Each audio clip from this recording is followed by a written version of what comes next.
Hi friends, எல்லாருக்கும் வணக்கம். எல்லோரும் எப்படி இருக்கீங்க? ஹாப்பியாக இருக்கீங்க அப்படின்னு நான் நம்புகிறேன். ஸோ இது வந்து ஒரு ரேண்டம் vlog மாதிரி தான் இருக்கும் அண்ட் ரொம்ப ரிலாக்ஸ்டான ஒரு டே மாதிரி நான் காட்டியிருக்கேன்.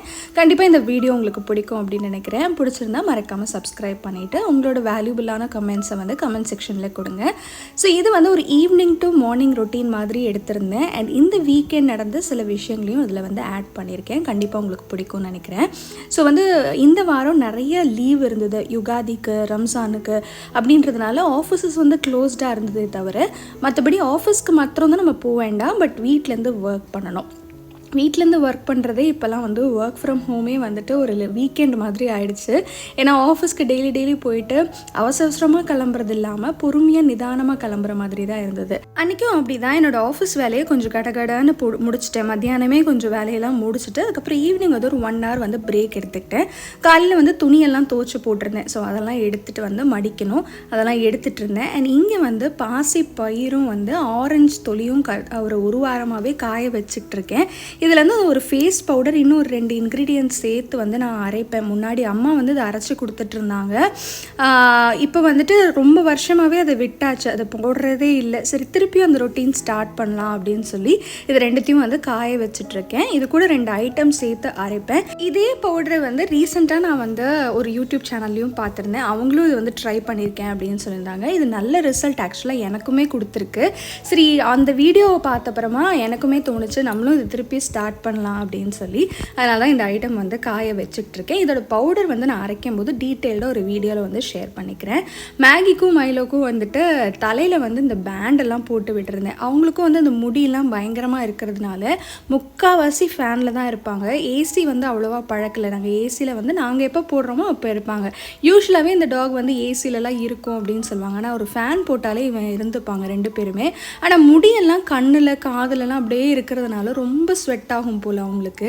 அதனால் சில டைம் கத்திக்கிட்டே இருப்பாங்க, வாயை திறந்துக்கிட்டே இருப்பாங்க. சரி, அதனால் வந்து இந்த பேண்டெல்லாம் போட்டு விட்டோம்னா கொஞ்சம் அவங்களுக்கு நல்லாவும் இருக்கும். சில டைம் வந்து விடவே மாட்டாங்க. இந்த வின்டர் சீசன்லலாம் நம்ம வந்து பேண்டு போட கூப்பிட்டோன்னா வரவே மாட்டாங்க. ஆனால் இப்போ வந்து சமத்தா வந்து அவங்களே போட்டுப்பாங்க. அழகாக நம்மக்கிட்ட வந்து உட்காந்துக்கும்.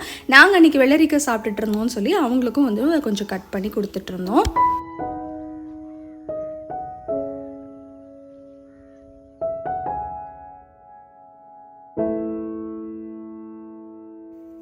இதுக்கப்புறம் வந்து அன்றைக்கி வந்து ஹஸ்பண்டுக்குமே கொஞ்சம் வேலை வந்து டக்குன்னு முடிச்சிட்டாங்க. அதுக்கப்புறம் மீட்டிங் வந்து லேட்டாக தான் ஆரம்பிக்கும் அப்படின்றதுனால கொஞ்சம் நேரம் அவங்களுக்குமே டைம் இருந்தது ஃப்ரீயாக. சரி, அதனால் ஹாலில் கொண்டு வந்து துணியெல்லாம் போட்டுட்டு அங்கே தான் உட்காந்து பேசிக்கிட்டே மடிச்சிட்டு இருந்தேன். யூஸ்வலாக இந்த மாதிரி டைம் கிடைக்கும் போது நாங்கள் 2 பேருமே மிஸ் பண்ண மாட்டோம். சில டைம் ஈவினிங் வந்து கொஞ்சம் கூட பேசுகிறதுக்கு கூட நேரம் இருக்காது. 2 பேரும் 2 ரூமில் உட்காந்து வேலை பார்க்குற மாதிரி தான் இருக்கும். எனக்கு கொஞ்சம் நேரம் ஃப்ரீயாக இருந்தால் அவங்களுக்கு ரொம்ப பிஸியாக இருப்பாங்க. அவங்களுக்கு ரொம்ப வந்து ஃப்ரீயாக இருந்தாங்கன்னா எனக்கு கொஞ்சம் வேலை இருக்கும். அப்போ அந்த மாதிரி டைமில் பேசிக்கிறதுக்கே நம்மளுக்கு ரொம்ப டைம் இருக்காத மாதிரி தோணும். அதாவது வீக் டேஸில் நான் சொல்கிறேன். ஸோ வீக் டேஸில் இந்த மாதிரி குட்டி டைம் கிடைக்கும் போது கூட நாங்கள் உட்காந்து அதை வந்து என்ஜாய் பண்ணுவோம். ஸோ அன்றைக்கும் அப்படி தான் துணி மடிச்சுக்கிட்டு அவங்க கூட பேசிக்கிட்டே வந்து கடகடன்னு முடிச்சிட்டேன். இல்லைனா வந்து பெட்ரூமில் எடுத்துகிட்டு வந்து போட்டுட்டு அப்படியே மடித்து அப்படியே கபோர்டில் அடுக்கிற மாதிரி தான் இருக்கும். இன்றைக்கி வந்து அங்கே உட்காந்து பேசினது எனக்குமே வந்து ரொம்ப ரெஃப்ரெஷிங்காக இருந்தது. அதுக்கப்புறம் பெட் ஸ்ப்ரெட் எல்லாம் காலையில் வந்து துவைச்சி போட்டிருந்தேன். அதுக்கப்புறம் இப்போ ஈவினிங்காக அது எல்லாத்தையும் வேக்கம்லாம் போட்டு நல்லாத்தையும் க்ளீன் பண்ணிவிட்டு பெட் ஸ்ப்ரெடெல்லாம் அதுக்கப்புறம் ஒரு புது பெட்ஷீட் எடுத்து போடலான்னு எடுத்துகிட்டு வந்திருந்தேன். முன்னாடிலாம் வந்து கடைக்கு போகிறோம் அப்படின்னு வச்சுக்கோங்களேன், என்ன ட்ரெஸ் வாங்கலாம், அந்த ட்ரெஸ்ஸுக்கு என்ன மேட்சிங்காக கிளிப் வாங்கலாம், பேண்டு வாங்கலாம், என்ன செருப்பு வாங்கலாம், இப்படிலாம் தோணும். இப்போல்லாம் ஏதாவது ஒரு கடைக்கு போகிறோம், துணி கடைக்கே போகிறோன்னு வச்சுக்கோங்களேன், வீட்டுக்கு என்ன கலர் பெட் ஸ்ப்ரெட் போட்டால் அழகாக இருக்கும், எந்த மாதிரி குஷன் வாங்கலாம், எந்த மாதிரி வந்து சோஃபா கவர்ஸ் வாங்கலாம் அப்படின்ற மாதிரி மைண்ட் செட் மாறிடுச்சு. ஸோ அது மாதிரி மாறிடும் போல் ஒரு ஏஜ் ஆஃப் டைமில் மாதிரி. அதே மாதிரி இந்த மாதிரி நிறைய பெட் ஸ்ப்ரெட் கலெக்ஷன்ஸ் வந்து நான் வச்சுருக்கேன். எனக்கு வந்து அது ரொம்ப ஒரு இன்ட்ரெஸ்டிங்காக ஆகிடுச்சு. அதை வந்து பெட் ஸ்ப்ரெட்டை வாரம் மாற்றிட்டு புது பெட்ஷீட் மாத்திரோன்னே எனக்கு ரொம்ப சந்தோஷமாயிடும். பயங்கர சாட்டிஸ்ஃபைங்காகவும் இருக்கும்.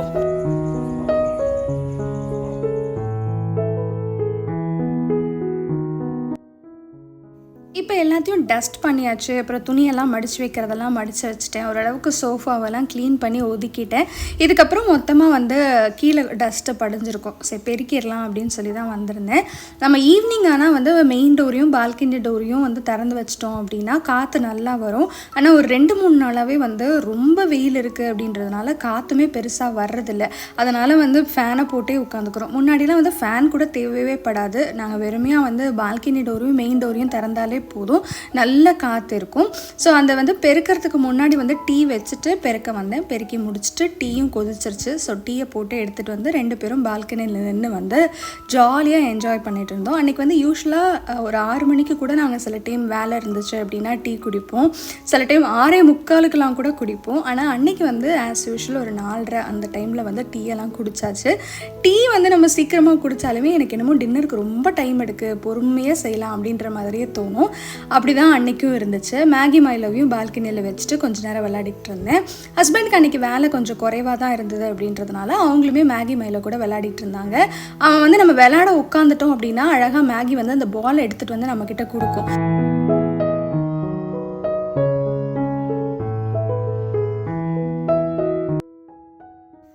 அன்றைக்கி நைட் பார்த்திங்கன்னா ரொம்ப சிம்பிளான டின்னர் தான். தோசையும் தேங்காய் சட்னியும் தான் வச்சுருந்தேன். அதனால் டக்கு டக்குன்னு வேலை முடிஞ்சிருச்சு.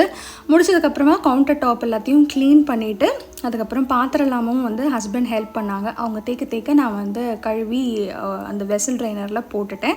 ஸோ கவுண்டர் டாப்பை மட்டும் க்ளீன் பண்ணிவிட்டு அதுக்கப்புறம் சிங்க்கை வந்து ஃபைனலாக நான் தான் க்ளீன் பண்ணுவேன். இதுக்காக தான் ஹஸ்பண்டை வந்து கொஞ்சம் ஏர்லியராகவே வந்து எனக்கு ஹெல்ப் பண்ணுங்க அப்படின்னு சொல்லுவேன். அவங்க வந்து என்ன பண்ணுவாங்கன்னா சில டைம் அவங்களுக்கு மீட்டிங் இருந்துச்சுன்னா நீ தேய்க்காத நான் தேய்க்கிறேன் அப்படின்னு சொல்லுவாங்க. ஆனால் அவங்க லேட்டாக தேய்ச்சாங்கன்னா சிங்க்கெல்லாம் வந்து உங்களுக்கு வாஷ் பண்ண வராது. ஸோ அதனால் அதை அப்படியே வச்சுட்டு வந்துடுவாங்க. எனக்கு காலையில் பார்க்க பிடிக்கவே பிடிக்காது. ஸோ அதனால் நான் என்ன பண்ணுவேன்னா என் கூட ஒரு 10 நிமிஷம் வந்து இல்லைங்க கடகடன்னு பாத்திரத்தை விளக்கிடலாம் அப்படின்னு சொல்லுவேன். முக்கால்வாசி அவங்களுக்கு பிஸியாக இருந்தாங்க அப்படின்னா நானே பண்ணிவிடுவேன். அண்ட் எவ்ரி நைட் வந்து ஒரு ரொட்டீனாகவே வச்சுருக்கேன். சிங்க் வந்து டெய்லியுமே க்ளீன் பண்ணிவிட்டு முடிஞ்ச வரைக்கும் வந்து இந்த கெமிக்கல்ஸ் மாதிரி எதுவுமே போடாமல் லெமனு வினிகரு அந்த மாதிரி எதையாவது ஆட் பண்ணி தான் போட்டுப்பேன். இல்லைனா அந்த டிஷ் வாஷர் இருக்கும் இல்லையா, நம்ம என்ன வந்து லிக்விட் யூஸ் பண்ணுறோமோ அந்த லிக்விடை கொஞ்சமாக ஸ்ப்ரே பண்ணிட்டு தண்ணி நிறைய டைல்யூட் பண்ணி நம்ம பண்ணும்போதும் சிங்க் வந்து நீட்டாகவும் இருக்கும். உப்பு கரை அவ்வளோவா பிடிக்கவே பிடிக்காது. ஸோ நைட்டு வந்து இந்த ஜக்கில் வந்து தண்ணியெல்லாம் பிடிச்சி வைக்கிறதெல்லாம் பண்ணிடுவேன். அப்போ காலையில் குக்கிங்க்கு வந்து ரொம்ப ஈஸியாக இருக்கும்னு சொல்லிட்டு எல்லாத்தையும் கவுண்டர் டாப்பெல்லாம் க்ளீன் பண்ணி வச்சாச்சு.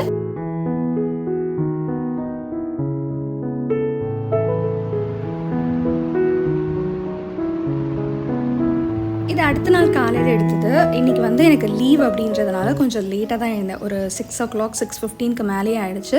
ஸோ பிரேக்ஃபாஸ்ட்டுமே ரொம்ப பொறுமையாக தான் செஞ்சுருந்தேன். இது வந்து அந்த அவலில் செஞ்சுருந்த அந்த கார கொழுக்கட்டைன்னு சொல்லியிருப்பேன்.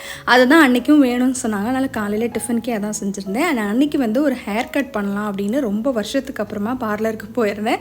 ஹேர் கட்லாம் பண்ணியிருந்தேன். இந்த ஹேர் கட் எனக்கு நல்லா இருக்கா என்னன்னு சொல்லுங்கள். லேயர் கட் தான் பண்ணியிருந்தேன். ஏன்னா அன்றைக்கி வந்து அம்மா வீட்டுக்கு போகிறதா இருந்தது. எங்கள் சைட் ரிலேட்டிவ் நிறைய பேர் வீட்டுக்கு வராங்க. ஸோ அதனால் அவங்களுக்கு வந்து ஃபுட்டெல்லாம் செய்யணும், கொஞ்சம் சீக்கிரமாக வா அப்படின்னு சொன்னாங்க. ஆனால் அன்ஃபார்ச்சுனேட்லி என்னால் லேட்டாக தான் போக முடிஞ்சுது. பை த டைம் அம்மா வந்து நிறைய விஷயம் பண்ணிட்டாங்க. மீன் குழம்பு பண்ணிட்டாங்க, அதுக்கப்புறம் வந்து சாம்பார் வச்சுட்டாங்க, ரசம் வச்சுட்டாங்க, அவியலுக்கு காயெல்லாம் வெட்டி வேக வச்சுட்டாங்க, அதுக்கப்புறம் சிக்கன்லாம் மசாலாலாம் தடவி வச்சுட்டாங்க. நாங்கள் போனதுக்கப்புறம் கொஞ்சம் ஹெல்ப் பண்ணி எல்லாத்தையும் சேர்த்து முடிச்சிட்டோம்.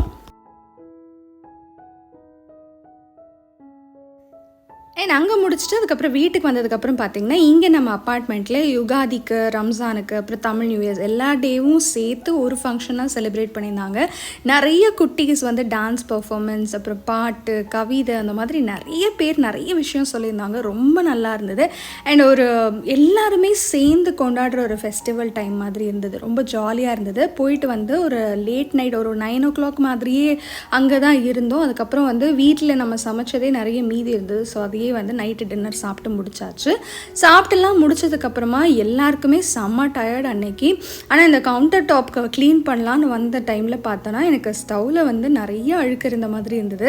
சரி உடனே வந்து ஈவினிங் வந்த உடனே லெமன் ஜூஸ் போட்டிருந்தேன். ஸோ அதோட தொலியே இருந்தது, அதில் கொஞ்சம் லெமனுமே இருந்தது. அது கூடவே வந்து இந்த டிஷ் வாஷ்க்கு நம்ம யூஸ் பண்ணுற லிக்விடு, அதுக்கப்புறம் வந்து பேக்கிங் சோடா, இது ரெண்டுத்தையுமே ஆட் பண்ணிவிட்டு நல்லா கலந்துட்டு கொஞ்சம் வெந்நி ஆட் பண்ணியிருந்தேன். அதில் நல்லா டைல்யூட் ஆனதுக்கப்புறமா அதை வந்து கொஞ்சம் கேஸ் ஸ்டவ்வில் ஸ்ப்ரே பண்ணிவிட்டு நம்ம நார்மலாக யூஸ் பண்ணுற அந்த ப்ரெஷ்ஷு வச்சுட்டு நம்ம க்ளீன் பண்ணோம் அப்படின்னா சரசரன்னு அழுக்கு வந்துடும். ஏன்னா வந்து அது நீங்கள் ஊற வைக்கணும்னு அவசியம் இல்லை. என்ன துருப்பிடிச்ச கார மாதிரி இருந்தால் கூட டக்கு டக்குன்னு வந்துடும். ஸோ ஒரு ஈர துணியில் வந்துட்டு நான் எல்லாத்தையும் வைப் பண்ணி எடுத்துட்டேன். வைப் பண்ணி எடுத்ததுக்கப்புறமா ஒரு காஞ்ச துணி வச்சு தொடச்சிட்டேன். இந்த பர்னரில் இருக்கிற அந்த ஸ்டாண்டெல்லாம் மட்டும் நல்லா சோப் போட்டு சிங்கில் வச்சு வாஷ் பண்ணிவிட்டு அதுக்கப்புறம் எடுத்து மாட்டியாச்சு. உடனே மாட்டிட்டேன். சரி நைட் அப்படியே வைக்க வேண்டாம் அப்படின்னு சொல்லி அதை மாட்டிட்டு அது மேலே வந்து ஒரு பாத்திரத்தையும் வச்சுட்டு நைட் வந்து தூங்க போயாச்சு. இந்த மாதிரி நம்ம வந்து கட்டிங் போர்ட் க்ளீன் பண்ணலாம். அதே மாதிரி என்கிட்ட ஒரு சிஸ்டர் கேட்டிருந்தாங்க, டீ அரிக்கிறது வந்து நீங்கள் எப்படி க்ளீன் பண்ணுவீங்கன்னு கேட்டிருந்தாங்க. ஸோ நெக்ஸ்ட் வீடியோவில் முடிஞ்சால் நான் அதை வந்து க்ளீன் பண்ணும்போது உங்களுக்கு அப்படியே வந்து ஷூட் பண்ணி காட்டுறேன்.